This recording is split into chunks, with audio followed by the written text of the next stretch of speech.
It's time for the Week in Review.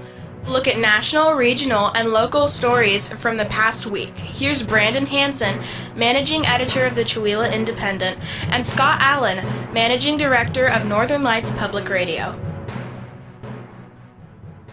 For this week's show, we're starting off with the fun stuff again. Here's Brandon Hansen and his quick hitters. Hey, Scott, did it snow this week? I just want to double check. Let me look outside. Just a little. Yeah, just a little there. These snow levels has kind of been surfing the web just for what they were saying in like Seattle and Spokane.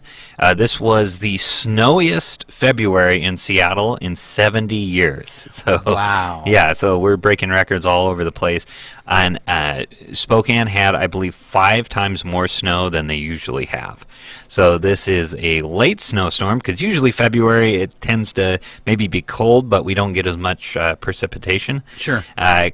Winter seems like it's winding down, so to speak. But no, we just got a late winter. Cranked it up. Yeah. So, big time. You see all the snow berms around town, and it just amazes me just how big because this usually when snow hits, it happens in areas, but not the whole state. The whole state got blanketed last week, and they had to cancel postseason wrestling tournaments, reschedule, all sorts of stuff. And if you saw the photos from Snoqualmie Pass, did you see 250 motorists got stranded on the pass? Oh, that'd be horrible. Yeah, they had to sleep in their cars overnight because it got shut down and they were stuck. Couldn't go around, and the conditions were horrible. Some were able to. I believe there's a hotel on the summit of Snoqualmie that you can rent a room. Well, guess what? Filled up really quick. So some people had to sleep in cars, and Washington State Patrol let them out the next day. Wow. So it's amazing. I know when Governor Jay Inslee kind of declared a state of emergency, everybody kind of chuckled because it's like, it's snow. We deal with this in northeastern Washington all the time. But this was a lot of snow. He knew it was coming. Yeah. Because I heard it was kind of weird because he came out ahead of it and said, there's going to be a state emergency. Right. And, the West Side, I don't think they've had school all week. Snoqualmie got something like 58 inches in 2 days or something like that.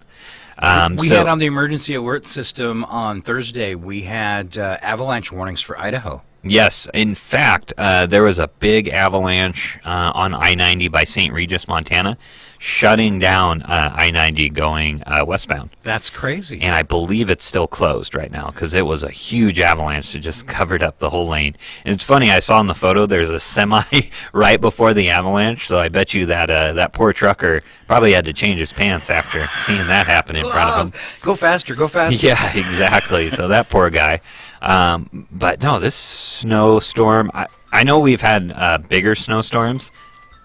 Yeah. Oh, is that the snowstorm ringing? Yes, it is. It's a warning. I know we've had more snow, things like that, but I don't think we've had this scope where it just covers the whole state and it's constant. We get a few days off and then there's more snow. A few days off and there's more snow. I was watching one of our programs we carry. It's called Eco Shock Radio, and it's all about the environment. And they were going over weather problems, because we've had a really cold, the big cold polar storm on the East Coast. And they were going over some maps of the planet. And one of the strange things it showed with the current climate models and climate change models, where everything else on the planet is pretty much heating up consistently. The United States is in this weird weather pattern where we're cooling. We're getting a little colder, huh? Yeah, our winters are... Yoda thinks it's cooling. Our winters seem to be getting worse all the time. Yes. Or at least, we're having more severe weather conditions, and they said it's just part of the climate change. But the United States will, for a period, be having some more severe winters and winter weather because of it. Oh, okay. So that kind of makes sense. And then we have kind of that El Nino, La Nina effect. So sometimes we have really mild winters, and then sometimes we have kind of heavy winters, so it's just interesting there. So all I know is everybody needs a snow shovel and a four-wheel drive vehicle around here. So Definitely. And for the radio station, we need a snow cat. All right. Chewelah police officers now using Narcan? Yeah, this is a front-page sports story in our paper this week. Chewelah police officers have been trained and equipped with Narcan, which helps people when they have kind of like a drug overdose from opioids. And it one of the things is if you overdose, your heart kind of goes into, I believe it's pumps really slow. I could be wrong, and somebody could completely correct me on this. But it's Narcan kind of wakes them back up and gets them, back to a living state, so to speak. Wow. So this has been, I don't want to say controversial, but it's been a topic of, hey, do we give these to police officers or not? Just because it's like, drug overdoses, should you be actively saving the people's lives, or, because it might encourage more overdoses? I'm not sure. I don't know if people... It does maybe make some liability if there was a reaction to that medication or something like that, and now all of a sudden the police department's administering something. So what a touchy area. Yeah, that's kind of hard go, because I'm sure some people don't have the highest regard for somebody addicted to drugs or anything like that. So it's like, why? And there's always that person that will sue you for saving their life. Yes, exactly.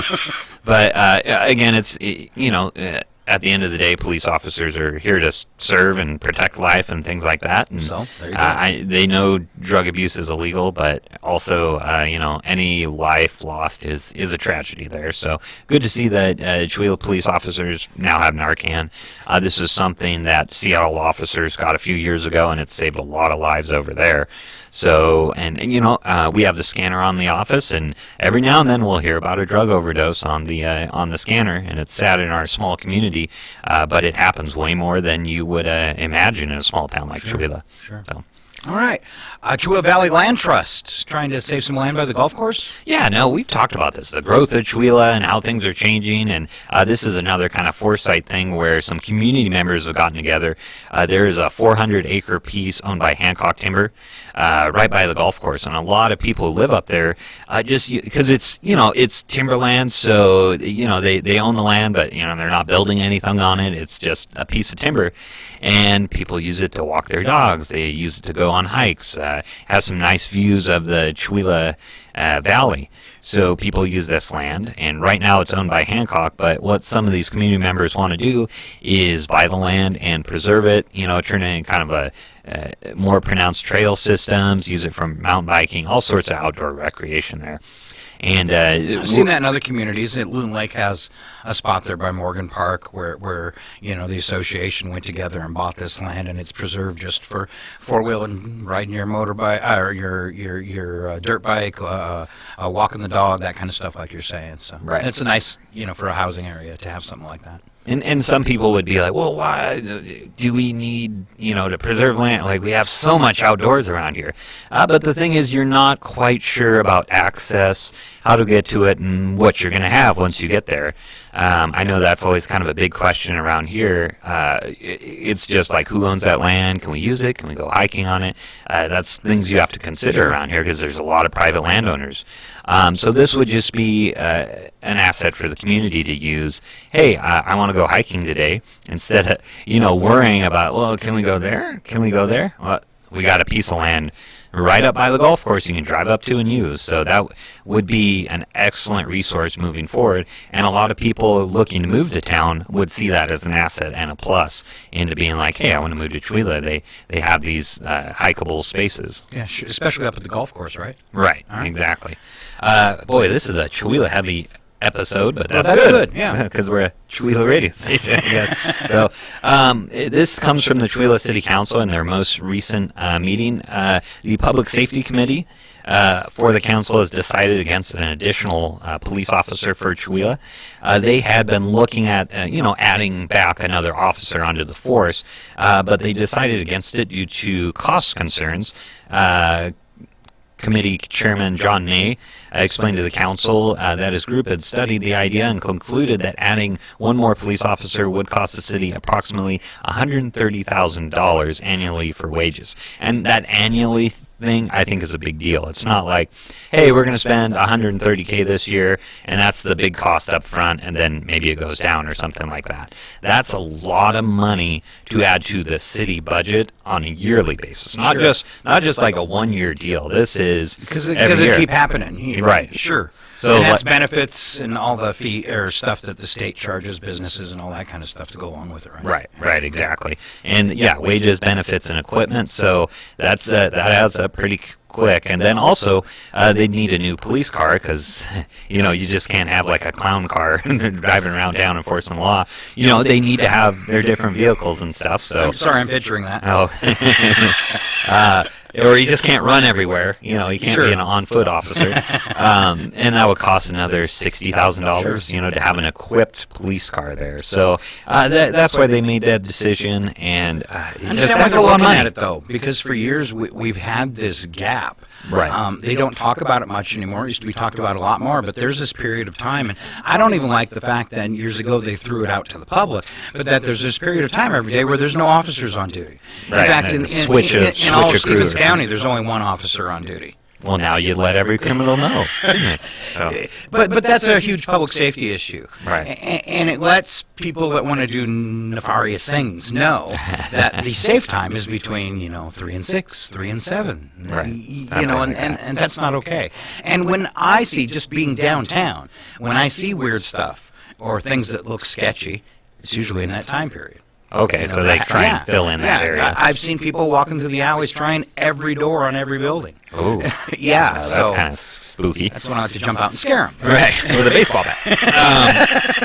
And the thing is, I feel really lucky about the size of the police force we have in town. For a town this size, and I'm sure they don't feel like it, they probably feel like they're undermanned. I know they all work a ton of hours.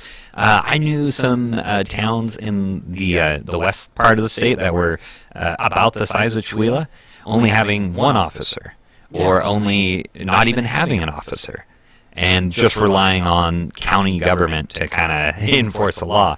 And that, like you said, like the person going down the alley and trying all the doors, at least you have a police presence in town that is visible, and they do a good job of, making things uncomfortable for people to try and do bad things in town. So I have to really give kudos to the police department there, because they do a fantastic job with the resources they have. And I like that the city has made it a priority at least to have, a sizable police force that isn't one or two people there. Well, and another thing that's funny, too, and we already know just from the news and stuff that petty criminals aren't the smartest group. Right. And what's really neat is we don't have very many break-ins to businesses in Chewelah. And on the rare occasions that it happens, they usually have the person within a day. Yeah, they're it's pretty. Once in a while something like that happens. I remember one time one of the gas stations on the edge of town got robbed, and they just followed the footprints through the snow. Of course they did. I remember the one story where somebody robbed one of the drugstores. Right. And they got stopped on the highway out to Valley when the guy saw him coming and pulled his combine out on the road so they couldn't get through. Really? You're not going to get too far around here. No. And it's just... the stories like this come up, and I always want to reiterate it with, boy, they do a good job with the resources they have there. The scary one is, and I understand the cost to the city and everything, but when they talk about, having the county take it over or something like that, I think that would, in my personal opinion, be a bad choice. And when something goes really wrong and we don't have a police force that's immediately available, people are going to regret it. Right, and I'm really glad the city has made enforcement a priority there. You only have to look at the southern part of the county, which doesn't have a incorporated town, and how much crime kind of trickles up from Spokane, and our deputies are so stretched thin because Stevens County is huge. So it's good to see we have our own local force. Well, let's go ahead and throw Loon Lake out in the bus because I used to live there, and there's a lot of what I would call crack houses, right? Drug houses or whatever.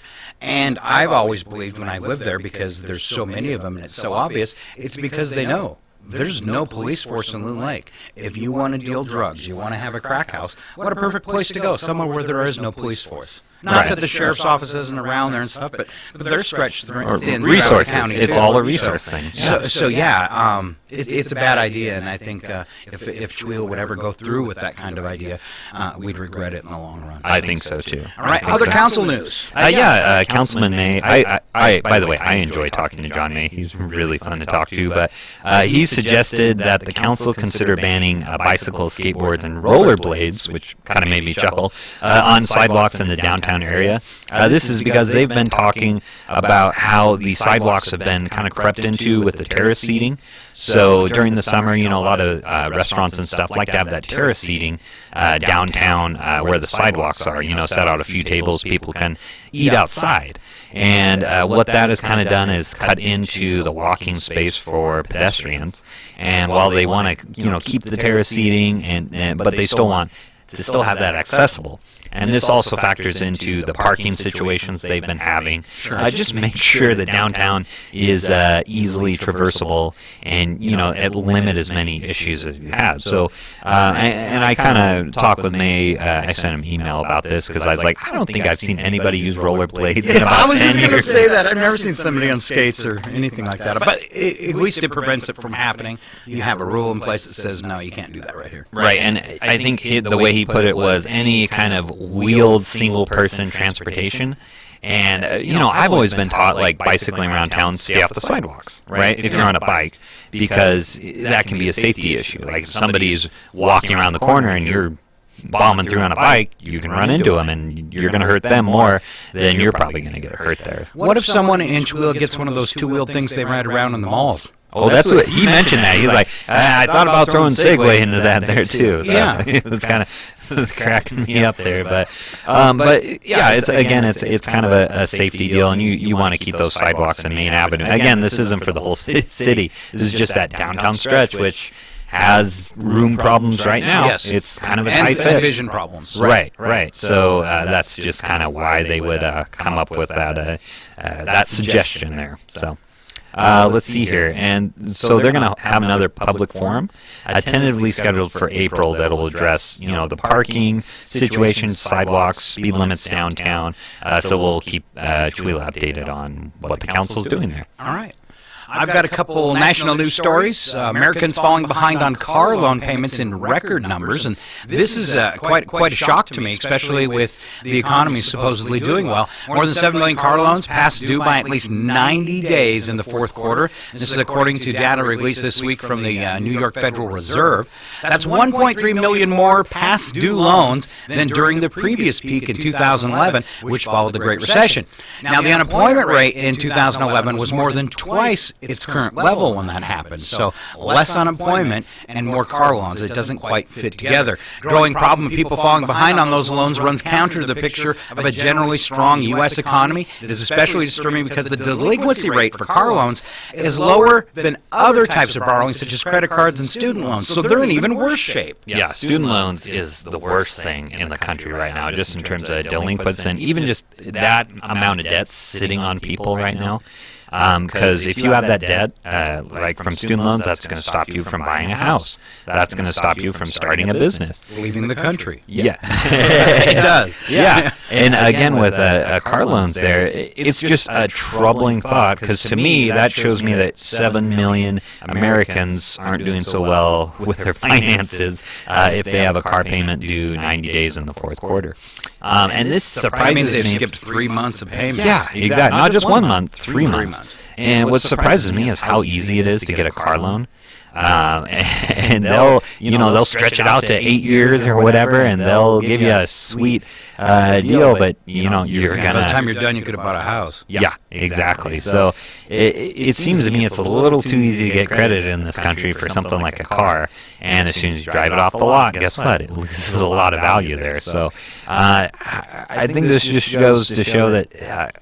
A lot of Americans are in debt right now. I started playing the credit game, and this was probably late 90s, maybe. I think probably around the end of Clinton's presidency. Economy's doing really good. Credit is just flowing. Right. It's ridiculous. And at that time, I think I was making right around $40,000 a year. Right. But in this year's time, I had because credit was flowing, and I was like doing the credit card flip thing where you get the 0% interest.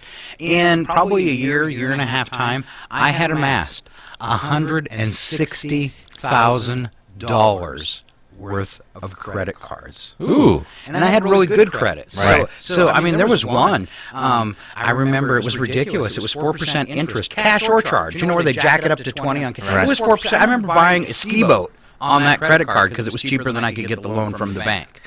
Question. But how can these companies that are giving the credit? This guy makes $40,000 a year, and we've given him $160,000 in credit cards.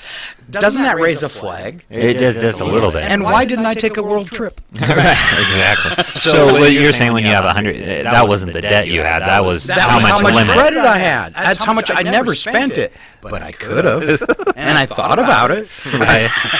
Right. But yeah, that's crazy, and that's just going on with what you say about we make credit sometimes too easy. Anybody should have been able to pull up my credit account and seen how many credit accounts I had for credit cards and went, this guy does not need another one. Yeah, exactly. But that's not. It's almost. Sometimes it feels like predatory lending. It is. They don't care. They're insured. Yeah, they're insured there. All right. Now, despite all this, in my second story, job openings have increased to a record 7.3 million in the United States. It just doesn't mesh up like it should.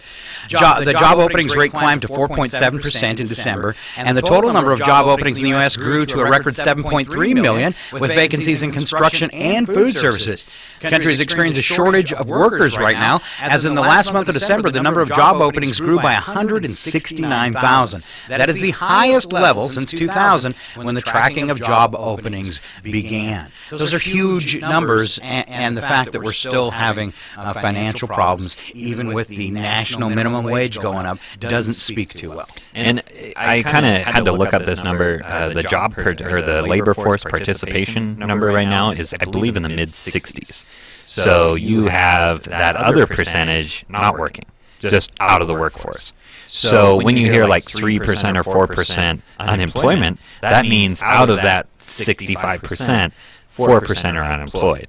So that's slightly misleading in terms of how many people in this country have a job, how many don't there. So it's interesting to me that we have a shortage of workers, but we have kind of an all-time low of labor force participation. Wow. And, any logger will tell you they can't find log truck drivers right now. Any just trucking company will say can't find truckers right now.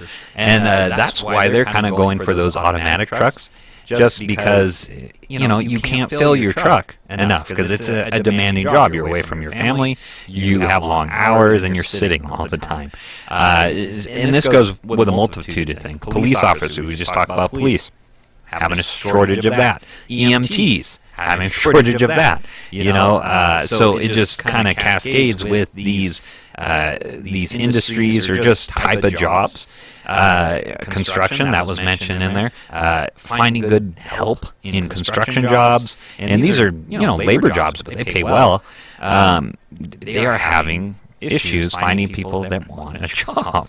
Does that go back to lazy Americans? I hate to use that simple amount there, but you also have to consider how many people worked till their 50s, and we hit the Great Recession and they couldn't find any work. How many people have just given up?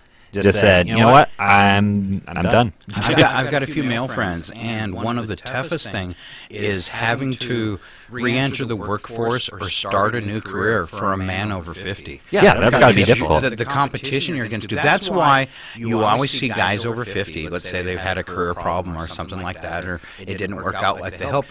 We're janitors. That's the only job really left available for us that we can get, is being a janitor. For a guy over 50 that's lost their career, it's really tough to be in the workforce. And too much competition. Right. Healthier, younger, fresh out of college with the latest concepts and everything in their head compared to a 50-year-old who's going to get the job. Right.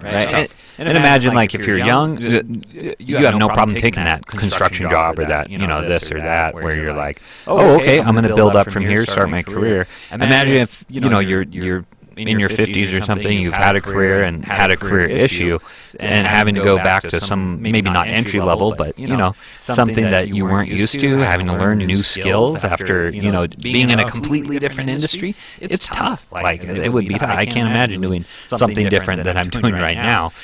So to make that switch is tough for a lot of people. Janitor, apartment complex manager. Ooh, I could do apartment complex manager. That'd be fun.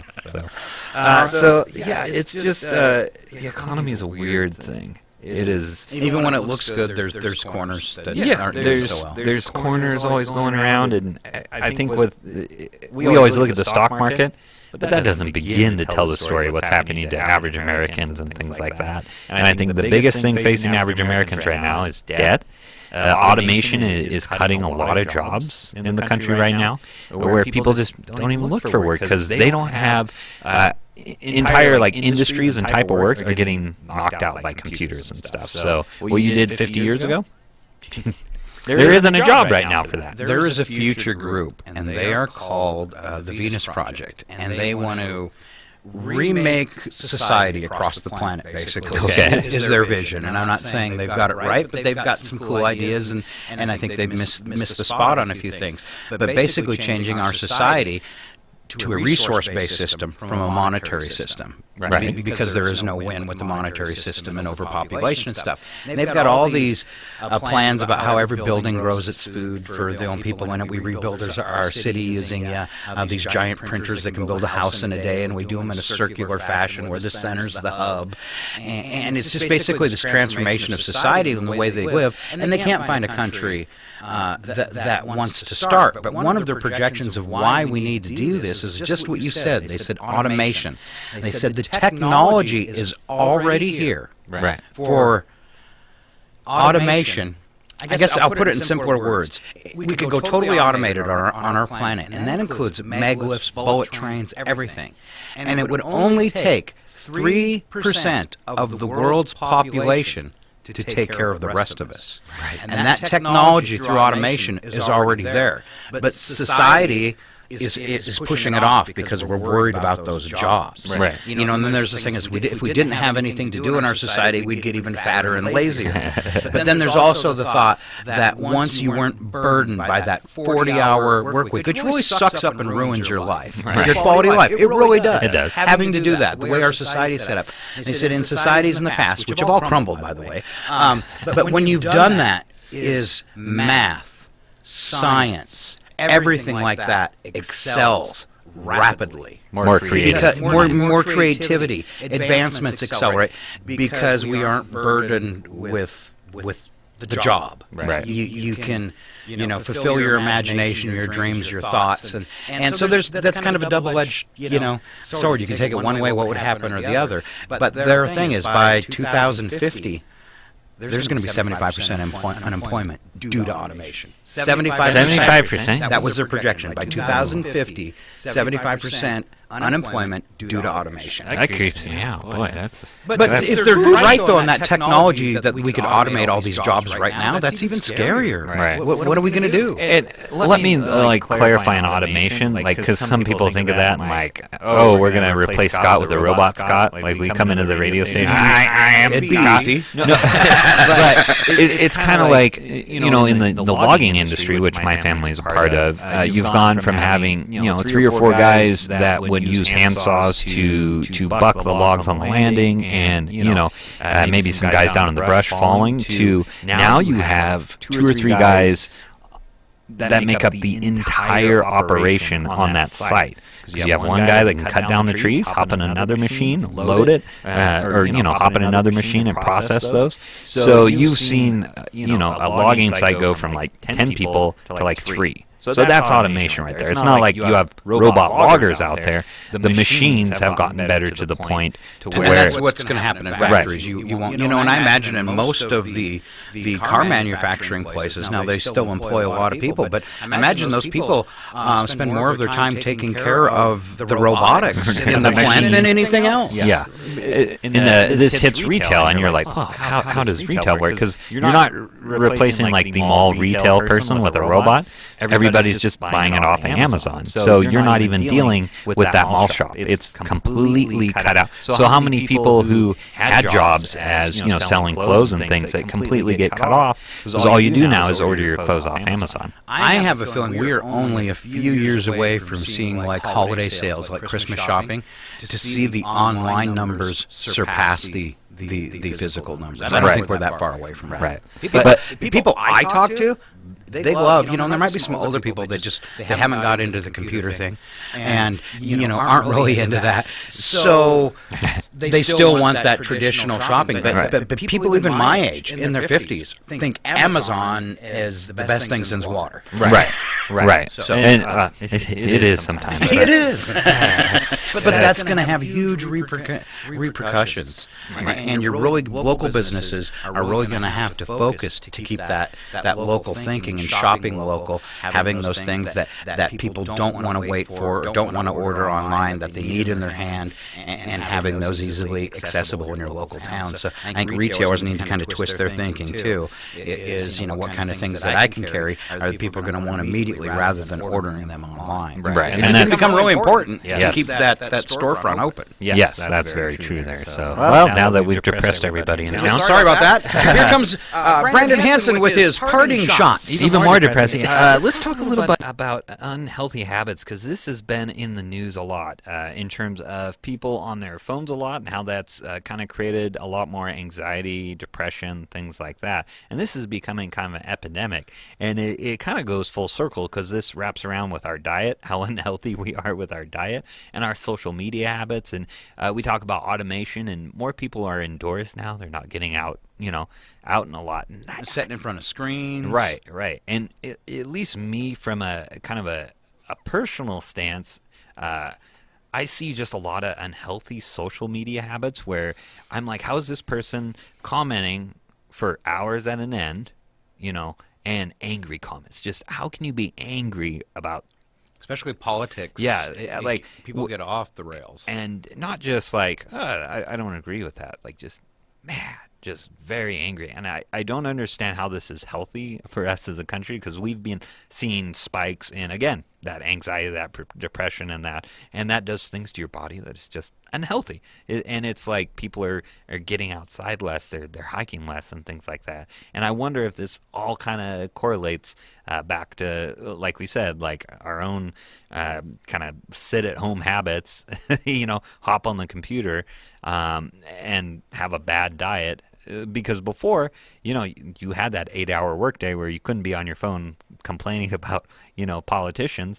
And then if we had a disagreement, we'd have to talk face to face. We couldn't, type at each other. Just slam each other online now. Yeah. We could just say horrible things to each other, not to our face, which is a lot easier than me saying to your face, like, hey, Scott, you're a jerk. Like, I would never do that. Yeah. So it just seems... Oh, Brandon, I'm unfriending you. Yeah.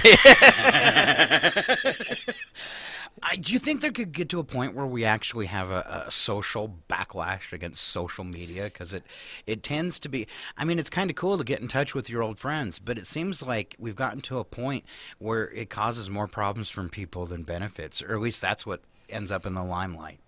Do you ever have stretches where you don't get on social media?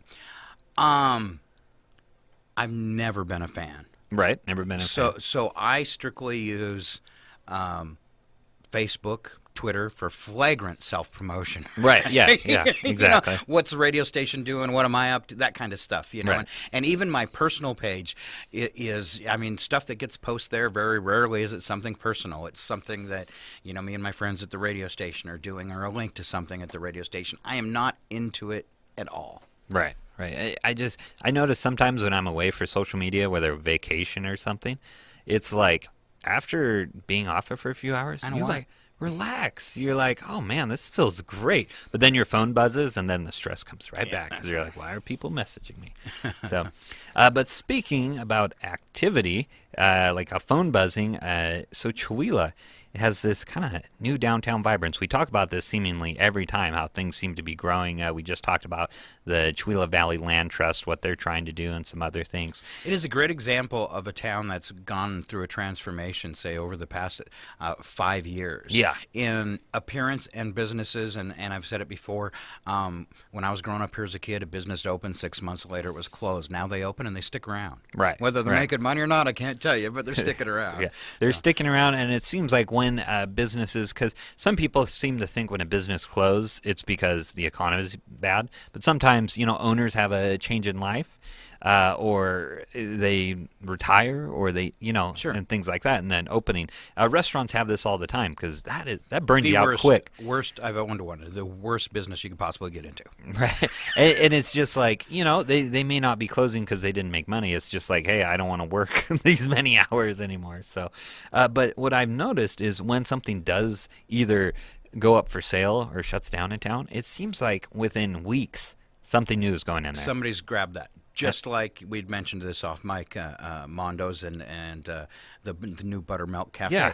It didn't take any. As soon as somebody Like found 2 that there weeks? was a building open that had restaurant equipment in it, boom, it was gone. Yeah, that's amazing to me because that always hasn't been the case in Chewelah. Some places would sit and sit and sit, and there's still a few places that sit and sit. But that's the building's problem, not or the rent price of it. It's probably not the desire for someone to be in there. Right. And then you're starting to see things like, the old Bauman Meats butcher place, which, what the heck's going to move in there? All of a sudden, you get some people that move in and are turning it into this, like, kind of nice-looking apartment complex. Like, I went inside and this totally renovated. Looks like something you'd see out of Portland or Seattle, and you're going, Cool in building. Seattle? And it's a cool old building. It's cool. The old cement floors have the ice chops in there, like the marks from the nice. axe when they were chopping the ice. And when you have company, we say things were slaughtered here. Yeah. But it's Or maybe not. it's kind of cool to see this, and it almost feels like it's accelerating a little. I still can't believe Mondo's flipped in like 2 weeks. That's just amazing. I think it was a to me. little longer than that, but it seems like it. Yeah, it seems like it there. And it seems like every other week somebody's like, well, Brandon, go over and see what's going on there, what's going on here. And we kind of fall behind with all the new stuff I've happening noticed in that town. too with like the chamber emails. Well, we've got a new chamber member, and it's a new business that opened up. And I was like, I didn't even know that was there on Main Street. Yeah, exactly. I got in trouble the other day for calling where the bread box is, and we've got Dragonfly Wellness in there, and there's another business in there. And I called it a strip mall, and somebody's like, what? And I said, well, it is kind of like Chewelah Strip Mall. Right. But it's good to see. It's better than the other issue there. That's right. And I just wanted to close with saying, because every now and then I like to throw a sports story in here. There's no sports stories right now. Like the NFL shut down, because the Super Bowl's over, so no football news. Basketball's boring right now because no postseason or anything like that. Gonzaga's doing well. I've got one for you. Okay. Let's tease your other podcast. Ooh. Which has been uploaded. That is a sports story. Tell us about the boy real quick that you interviewed and where he's going. Okay, we have a feature on a Colville defensive and offensive lineman, Jacob Newsom, who signed with Eastern Washington University, which is a D1 football school. That doesn't happen very often. So I think when that happens, that's a pretty big deal that he's able to play at that level, because Eastern will go and play one of the big boys like WSU or UW in a game. And it's cool to see somebody from Stevens County go down and play for a big program like that. Nice. So, All right. So, and his video, is it on your Facebook page for the Chewelah Independent? it is, and it's also on your YouTube channel, correct? Because Our I've YouTube linked channel, there. So, KCHW 2. yeah, so definitely go there and check that out. He has a good, he's got a good story. His family moved down to, I believe it's Mississippi, and he remained up here to finish school and to play football for Colville and stuff like that. So Well, that's good for kinda him. interesting to see. So Yeah, we've been sharing a lot of content. So if you can't kind of find a video we talk about on the Independence Facebook page or website, maybe check our YouTube channel because Yes. we're sharing a lot of stuff. It's awesome. yeah, a lot of back and forth. But other than that, the Mariners don't start for a few weeks, so it's just like a dead period in sports. The lull. And for a sports nerd like me, it's kind of depressing. I'm sorry. We'll find something for you to do. Okay. Well, it snows a lot. It snows and then there's no sports. Like, what am I supposed to do? So. Sledding. Turn it into a sport. Okay. Don't forget, you can go up to the Chewelah Golf and Country Club and snowshoe or sled for free. Oh, that sounds fun. You know what I'm going to do? I'm going to get some rollerblades and rollerblade around John May and see how he reacts. So. All right. I'll get a skateboard. Okay. All right. That's our show for this week. I'm Scott. I'm Brandon.